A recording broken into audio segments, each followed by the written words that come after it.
আসসালামু আলাইকুম সম্মানিত দর্শক, আপনারা যে যেখান থেকে আমার এই ভিডিওটি দেখতে পাচ্ছেন, আমি সবাইকে জানাই গ্রামের গল্প চ্যানেলের পক্ষ থেকে আন্তরিক শুভেচ্ছা এবং অভিনন্দন। আজকে দেখাবো গরু ছাগলের জন্য পুষ্টিকর ক্যালসিয়ামযুক্ত ঘাস। এই ঘাসটার নাম হচ্ছে আমেরিকান গুয়াতিমালা 5G ঘাস। এই ঘাসটা যে কোনো মৌসুমে রোপণ করা যায়। এই ঘাসে পাতা অনেক বেশি হয়ে থাকে। এই ঘাসে প্রচুর পরিমাণে ক্যালসিয়াম রয়েছে। এই ঘাসটা গোড়া থেকে কেটে দিলে সম্পূর্ণরূপে খেয়ে থাকে।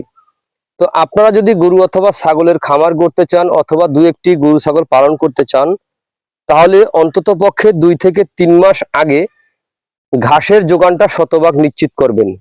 যে আপনি গরু কিনবেন অথবা ছাগল কিনবেন, আপনি কি খাওয়াবেন, ঘাসের যোগানটা আগে নিশ্চিত করতে হবে। তারপরে খামার করলে আপনার খামারে খুব সহজে আপনি সফলতা অর্জন করতে পারবেন। এর কারণ ভাই, ঘাসে খরচ কম, দানাদারে খরচ অনেক বেশি।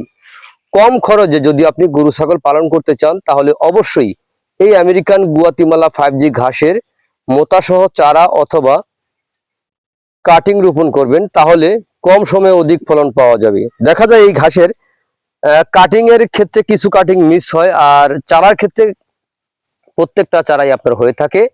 তো আমি বলবো, আপনারা যদি গরু অথবা ছাগলের খামার করতে চান, তাহলে অবশ্যই ঘাসের যোগানটা আগে নিশ্চিত করবেন, তারপরে খামার করবেন। তো প্রিয় বন্ধুরা, আপনারা যদি ঘাসের মোতাসহ চারা অথবা কাটিং অথবা যে কোনো ধরনের ঘাসের কাটিং যদি আপনারা সংগ্রহ করতে চান, তাহলে আমার স্ক্রিনে দেওয়া নাম্বারে যোগাযোগ করবেন।